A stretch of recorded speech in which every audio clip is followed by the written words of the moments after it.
While I've always been a fan of digital pinball conversions from even their early days when they were more of an underground thing using PinMame and some other emulators, my interests have always trended far more towards simulations of real tables rather than new creations. That said, in the past generation, as Zen Studios have gotten more experience under their belts, making a variety of original tables that have been both traditional and quite experimental, wholly new pinballs have managed to catch my eye. In particular, the release of Pinball M has really been exciting, as tackling classic horror franchises seems to have unlocked something new and special.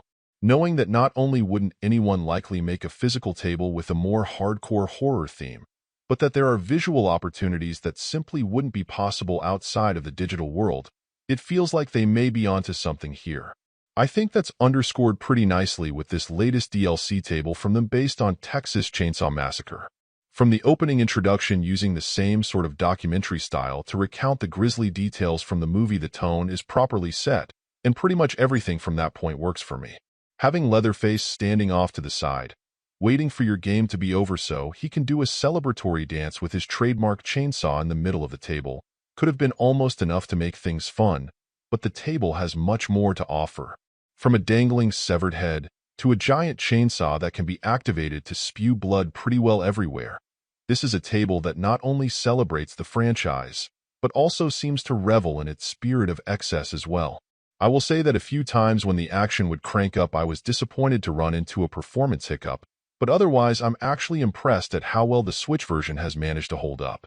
In particular, the tendency to have blood flying around quite a lot I'd been concerned would risk overwhelming the hardware, but it appears the folks at Zen have done a great job tuning their engine since the release of Pinball FX to maximize its visual quality while minimizing its challenges. Overall, I'd still recommend playing it on more powerful hardware if that's an option to you. But even if the Switch is your only choice, this is a great budget-friendly table that delivers a bloody good time. Overall, my final score for the game ended up being an 8.3. And if you're interested in picking it up, it's currently available on the Switch eShop for $5.49. Thank you for taking the time to listen to this review. And if you'd like more information or ideas of indie games worth checking out on Switch, be sure to click on the link provided in the description. Until next time.